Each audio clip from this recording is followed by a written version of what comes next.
Nina besilo ngibonge kakhulu umphathi wohlelo umntwana waseyibindini umphathi wohlelo Nxamalala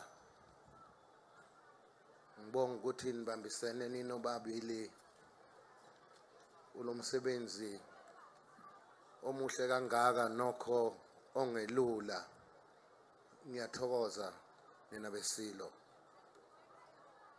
Ngibingelele kakhulu ngenjabulo enkulu ukuba khona kandunankulu kaZulu umntwana waphinda ngene ndabezitha. Ngibonge kakhulu ukuba khona kumongameli wethu wayizolo onamhla siyaziqhenya ngawe Nxamalala. Ngibingelele kakhulu kubatwana indlunkulu yonke ngiphakamise umkami indlunkulu kaMayisela ngiphakamise umama wami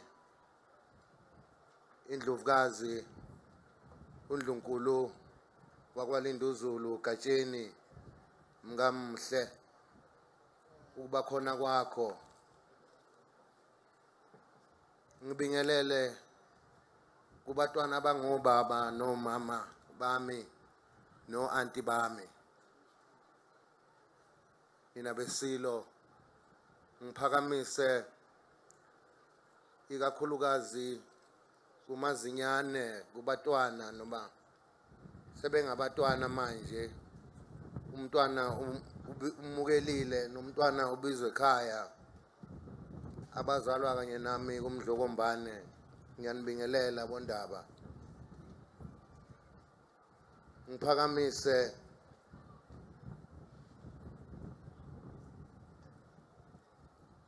Khabazela former minister wezempilo no former premier waKwaZulu-Natal. Siyathokoza gcwabe ukuba khona kwakho. Ngiphakamise uminister ubaba uMacingwane. Ngiyathokoza ngiphakamise khona lapho ukubonga kwami kokuba khona futhi ndunankulu wesifunda upremier wethu umama Dube Mncube ukuba khona kwakho kulomsebenzi sizwa sijabula sithokoza kakhulu. Ngiphakamise umama uMEC wethu uAB Mapena. Ngithokoza kakhulu Mapena. Ngiyazi sibambisene emisebenzini eminingi njengoba sibambisene nondunankulu wesifunda. Ngiyathokoza ukuthi uyinikeze isikhathi MEC sokuthi ube khona. Ngiphakamise ngokukhulu futhi ukuzithoba enkosini uShinga esendaweni yokuhola amakhosi ngohlelo lukahulumeni. Ngiphakamise futhi nenkosi uSithole enibambisane naye enkosi uShinga. Sibambisene ngiyathokoza ukuba khona kwenu. Ngiphakamise district and all local mayors esibambisene nazo kulomsebenzi omuhle nomkhulu kangaka owumlando nesibuko sikaZulu. Ngiphakamise ngiyabonga kakhulu umhlonishwa umholi weqembu lenkatha ubaba umhlonishwa uHlabisa. Ngiphakamise khona lapho ngisaselapho uMr Halt okuyibona abamelele uhlelo lwamaNgisi kukho konke okwakwenzeka lapha ngalesi sikhathi. Ngibingelele imedia ngiyayincengela ukuba khona kwenu siyabonga. Amen. Usuku nina besilo ngingena nje enkulumeni yami ngiyazi ukuthi ikhathi seyihambile. Ngizozama ukuthi ngihlanganise okubalekile ngendlela engenza ngayo. Akukuningi ke nina besilo mina engingakusho ngohlelo lwempi yaseSandlwana nesilo ngaleso sikhathi engihlezi endaweni nasesikhundleni saso. Ngiphakamise ngibonge ngihloniphe isilo esingizalayo umdlokombane uvudla amadoda. Nina besilo ngoba umntwana uselande konke umlando.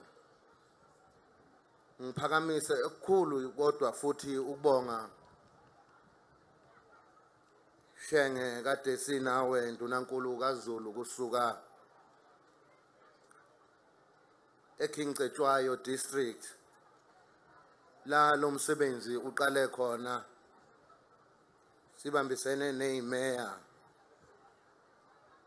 ezabonisa zazisa futhi ukuzimisela ngalomsebenzi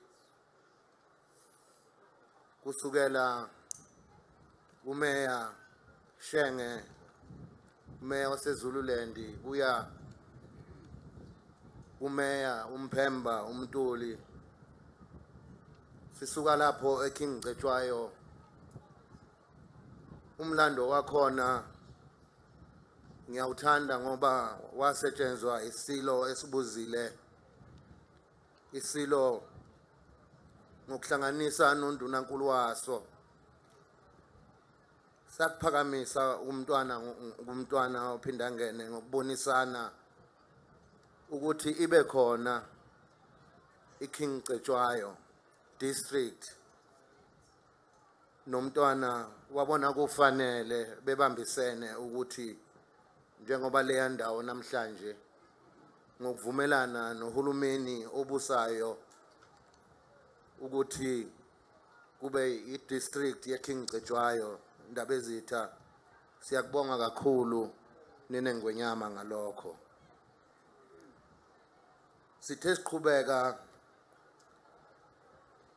sadlulela esigodlweni ondini la khona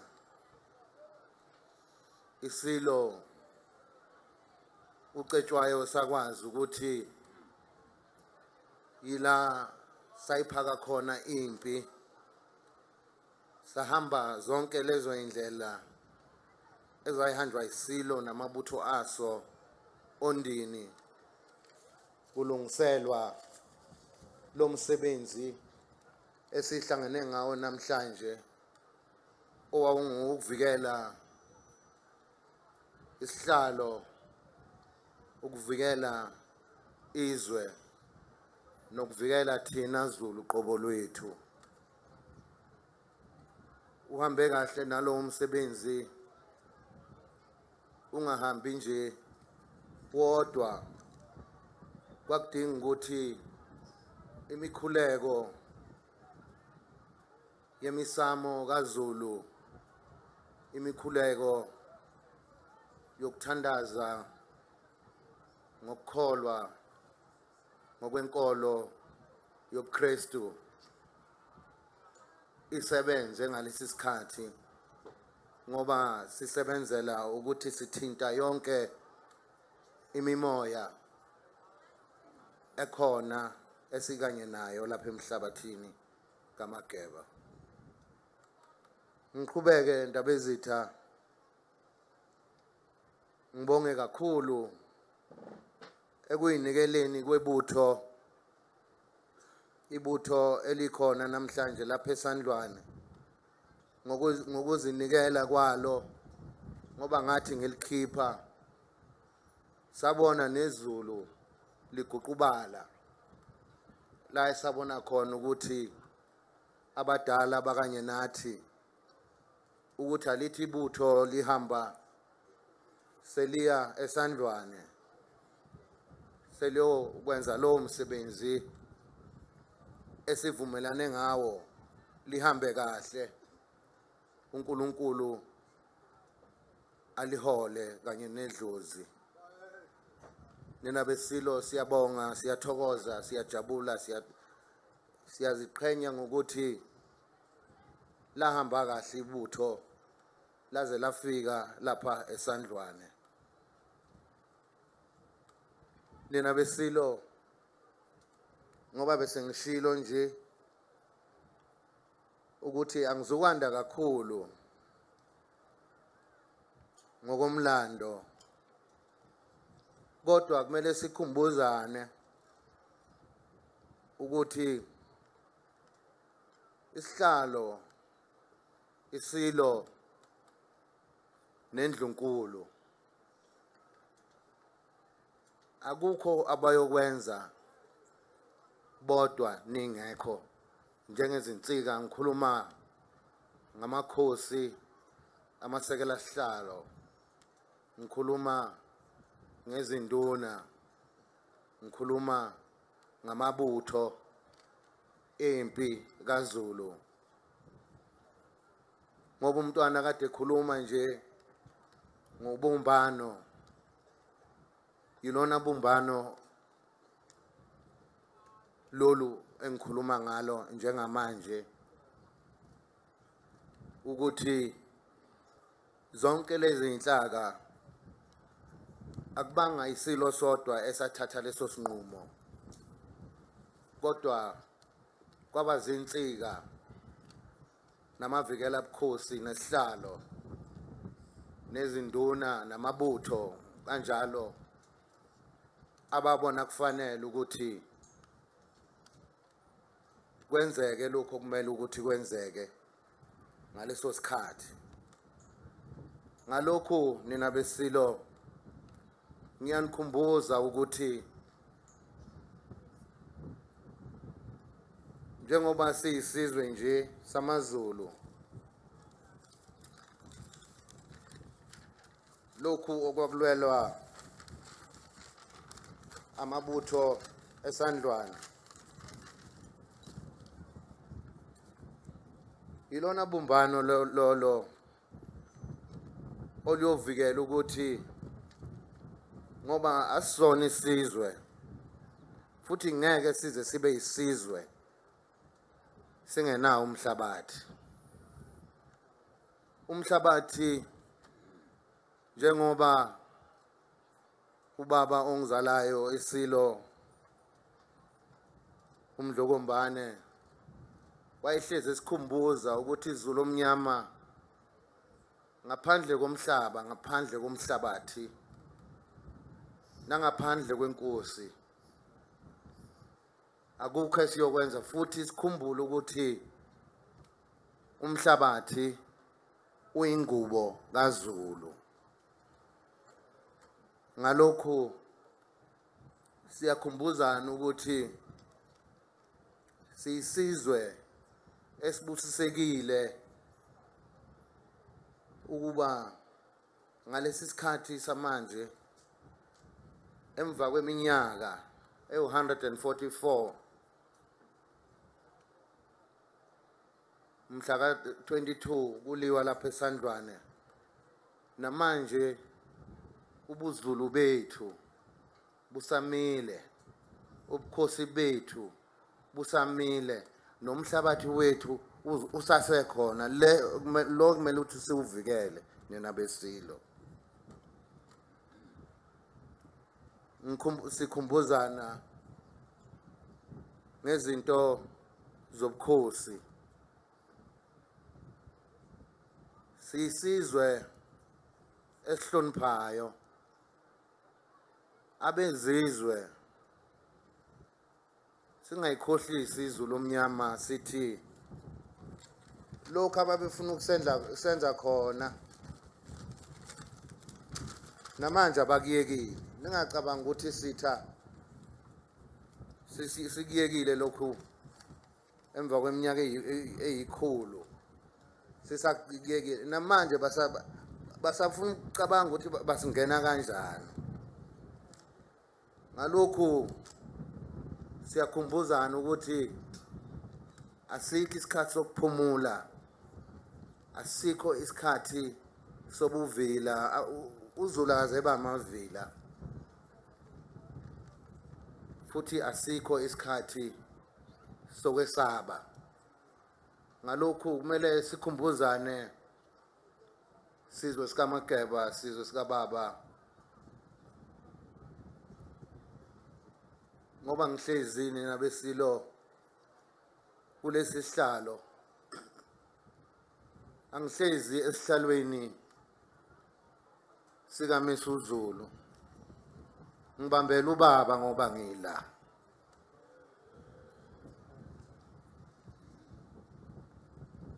Nami makufika leso sikhathi nami ngiyobanjelwa umntanami. Ngicabanga ukuthi sonke siyavumelana ngalenkolo yokuphila okuyusikompilo lwethu. Engifisa ukuba ngenikhumbuze futhi sihlanganisa amakhanda siyisizwe ukukhumbuzana nje, futhi ziningi izinto abasingena ngazo abezizwe. Okokuqala nje, angisho ukuthi ngithini ngenkolo, kodwa inkolo iyasihlukanisa isizwe, ipolitiki iyasihlukanisa isizwe, nokunye ke abanye bethu abakuthandayo, abanye bethu bengakuthandi. Lezo zinto lezo engisanda kuyibalula, ngicela Zulu omnyama singazivumeli ukuba zisiphazamise usikompilo nenkolo yethu njengamaZulu. Siyibambe njengoba la yamabutho ayelwa namaNgisi kule ntaba engcwele ayenza. Ngalokhu nina besilo ngicela ukuzwakalisa intokozo enkulu. Ngibona ibutho lika baba lingangoZulu emakheni, njengokucela kwami einkundleni zokuxhumana ukuthi noma ngabe kuthiwani, noma ngabe kunjani, njengoba kadesho umntwana wakophinda ngena undunankulu ukuthi awukho umndeni wakwaZulu ongazange uthinteke ngalolu suku sibambene namaNgisi lapha. Ngalokhu kubalekile ukuthi sonke ngamunye noma sihlukana ngemindeni, kumele ukuthi noma kungayilunga elilodwa nje lomndeni lize lingene ebuthweni, noma lingene ebuthweni leyintombi, noma ebuthweni leyinsizwa, noma ibutho lomama, beze ngothi lwabo. Ngiyathokoza Zulu omnyama ukuthi ningihloniphe, nize ngobuningi benu, ngoba edesho nje umntwana undunankulu kaZulu ukuthi siyaqala ukubona ibutho elingaka. Ngiyambonga uNkulunkulu ekanye nani ukuthi uNkulunkulu ungithandile futhi nani unithandile njengoba nami nginithanda, sizwe sikaMageba.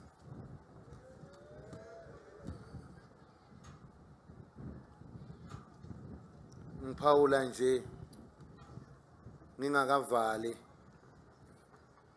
ngicela ukuzwakalisa amazwi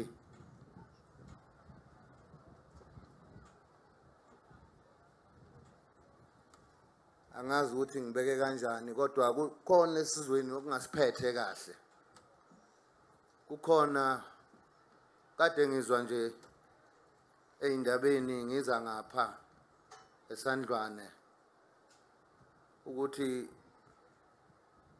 lomkhuba wokubulala noma anganoma ukubulawa kodwa nje kwabantu bebala elimhlophe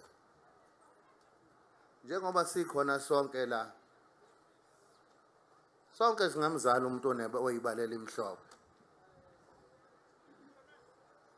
usaqhubeka njengoba ngike ngasho nje kusaqhubeka lo mkhuba okuwumkhuba omubi ngike ngasho futhi ngikhona le ekingcetshwayo ukuthi lo mkhuba lo wasingenele wokutshontsha kweingane ezincane itholakala ingane isidumbu singasaphelele akusibona ubuZulu bakithi lobo uyasilimaza kuyichilo kuyihlazo sijabulisa izitha ngalokho ngoba laba abakwenzayo lokho ngiyakhuza namhlanje makukhona enimaziyo owenza lento lena ngoba kuthiwa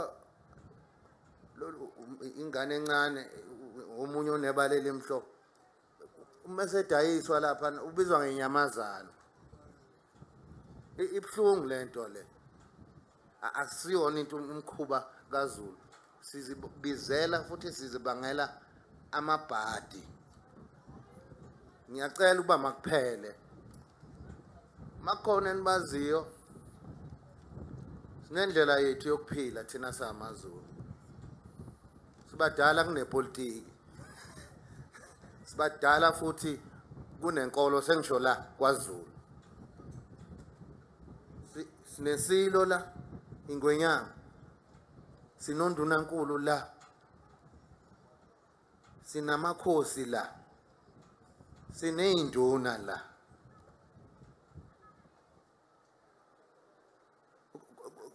istructure sethu simile nje gelekeqe bonke lokhu inkolo politiki bakufika kuvese kukhona sesiyiphila leyo mpilo thina ngalokhu ngithi lokhu dayisa kweingane nokubulala kwabantu bebala elimhlophe makukhona enimaziyo bike enduneni noma ubike enkosini kugila umkhuba kuloya muzi sizobona ukuthi sisebenza kanjani thina ngalowo muntu ngigcizelele nina besilo ngize eyiveni eyikhona ngiyamthanda futhi ngiyawuhlonipha umbuso kahulumeni okhona ngisebenzisana kahle nawo kusuka phezulu kumongameli kuze kuyoshaya phansi kumakhansela ngibambisene nabo sengikhuluma ke ngohlelo lombuso kahulumeni ngiyazi ukuthi naye uhulumeni ngihlezi ngisho ngithi uNkulunkulu ubengathandi ubengeke avume ukuba umongameli aholele lizwe uqokwe uNkulunkulu ukuthi ehlale la ehlezi khona uNkulunkulu umthembile umongameli nombuso wakhe ngathi ngalokho ngithi singagxeki singakhombi iminwe niyambona manje wenzani awulula umsebenzi awenzayo ngicela ukuba ipolitiki ephethizwe abaholi bethu sibabeke emthandazweni ngaso sonke isikhathi. Bayawudinga umkhuleko wethu nokugxeka.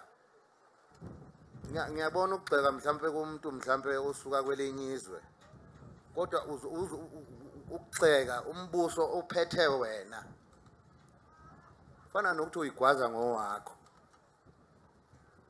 Izizwe zangaphandle zihlahla amehlo ziyasibuka ukuthi senza kanjani. Manje akufuneki ukuze kufike isikhathi la ubuzakala khona ukuthi awu, kodwa lapha eSouth Africa uthi bayayazi into abayenzayo, akufunakali lokho ukuthi kube nemibuzo. Ngalokhu ngiyagwema ukugxekwa kahulumeni. Uyayidinga imikhuleko yethu, asimkhulekele. uNkulunkulu uzosizwa.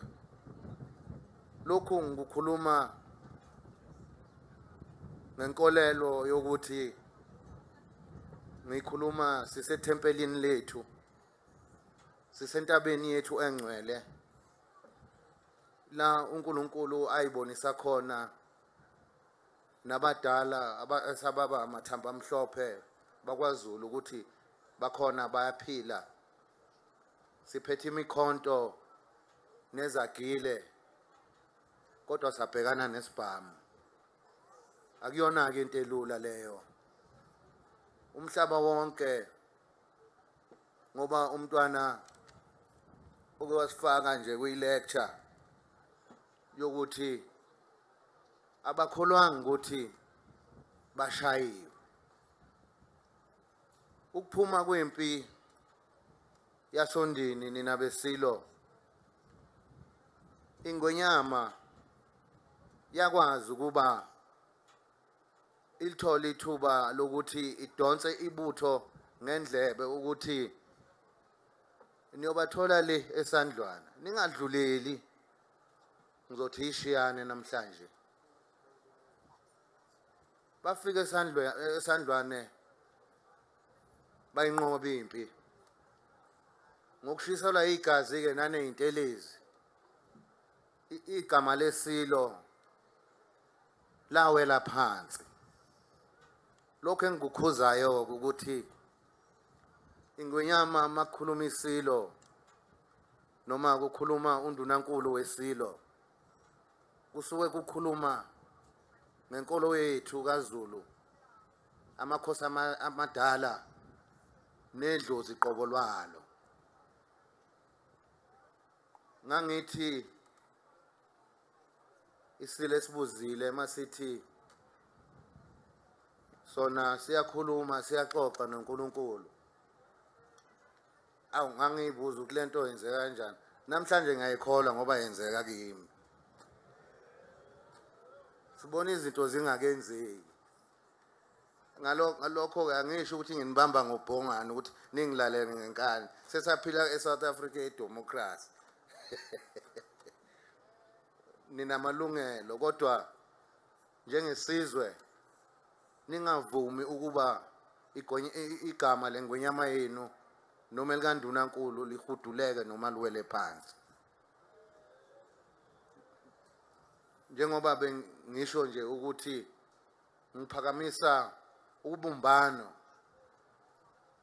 ngoba ubumbano lwenza ukuthi isitha singakwazi ukuthi singene kuthina ngoba simunye siyidwala.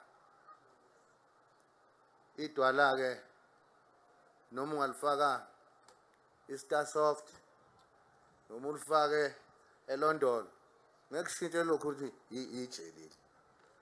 Kumele sibe njalo ke nathi iZulu omnyama. Ngiphakamisa lokho. Ngibonga kakhulu emabuthweni kaZulu. Ngibonge kakhulu komama abayibutho abakade behamba nendlovukazi engizalayo ukuthi niphelele lapha ekhaya ngothilweni kanye nezintombi nezinsizwa ngokunjalo ngoba izizwe zomhlaba ziyabuka zisibhekile, bayafisa nabo ukuthi benze lokho esikwenzayo. Ngikhulume qhakambise kakhulu umkhosi womhlanga. Nabo bayafisa ukuba nomhlanga wethu. Siyajabula masibona abezizwe beyithanda into yethu. Ufice umlungu egqoke ibheshu. Kusho olukhulu lokho kuthina. Ngoba kushuthi khona okuyimpilo okuhle abakubonayo phakathi kwesizwe samaZulu. Ngiphakamise okugcina sengivala nje nina besilo umoya wokuthi iSandlwane impi yaseSandlwane kwakungesikho ukuthi sasibhekene nomlungu lapha. Ngalokhu ngiyakuphakamisa ukuthi amaXhosa, amaVenda nezizwe zonke ngoba nabona nje kade ngibekwa ngene esibayeni kufika amakhosi angamaZulu akithi asuka koZimbabwe, koMalawi, koZambia. Siyisizwe esikhulu ukuthi lokhu okwakwenzeka lapha asingabheki ukuthi amaZulu odwayelwa laphana. Asiyibuke siyibheke ngolimi lokuthi umAfrika wayebhekene nomlungu. Ngalokhu akungabi umcimbi wethu sodwa Zulu. Asiyithathe njengendlela eyimfundiso neyusiko lomuntu oyibala elimnyama ukuthi kwabhekana nobunzima obafika nabezizwe sanqoba. Ngalokhu ngiyawujabulela lo msebenzi indaba ezitha ndunankulu kaZulu enawuqala kanye nomdlokombane. Masibona kukuhle kunjena kusinikeza ithemba, kusinikeza ukuzigqaja. Nina besilo sizwe sikaBaba ngithokoza kakhulu kubo bonke abahlanganise lo msebenzi waze wayimpumelelo. Ngithokoza kakhulu kuwo wonke umuntu ofake isandla kulo msebenzi ukuthi nakusasa ningakhathali ngoba ngizobamba kancane.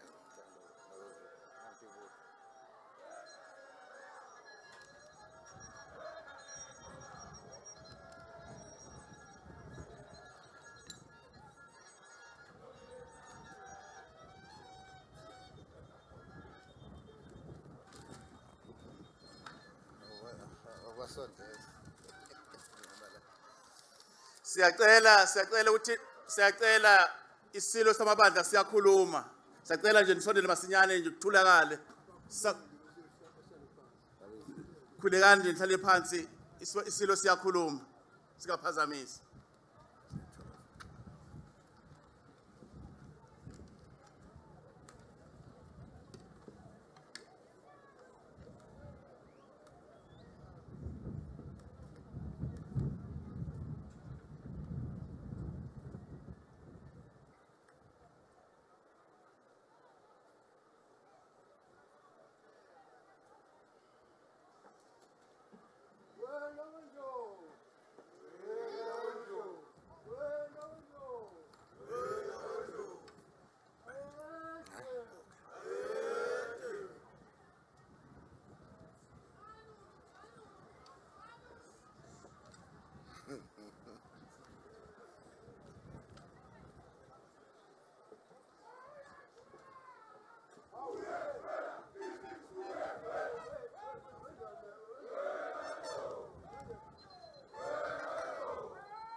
Ngiyathokoza butho lika baba lika Mageba ninga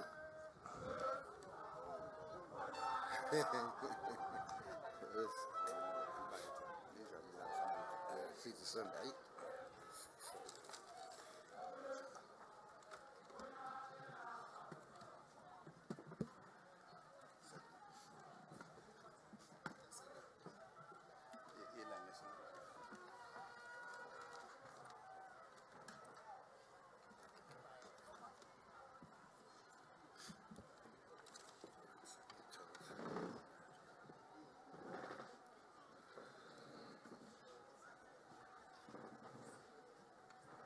ngithokoze kakhulu ngoba selishonile nelanga ngibonge kwabezokuphepha nabohlelo lama-ambulensi ngithokoza kakhulu sengivala nje ingathi uma senibuyela seniphinde emakhaya nanto elinye ibutho angisheshe ngiphothule nina besilo nithi noma senibuyela emakhaya nazi ukuthi nihamba nomoya wasethempelini likaZulu la besizohlangana khona sihlangene siyisizwe sizothandaza ngosiko lwethu. Ngiyathokoza kakhulu kuninonke, ngithokoze kakhulu ebuthweni ukuphelela kwalo njengoba lingaka. Ngiyazi ukuthi lisho inhlonipho eningi, ngalokhu ngithokoza kakhulu kuninonke. Nihambe kahle seniye emakhaya niphephe. Ngiyathokoza kakhulu, inkosi inibusise. Amen.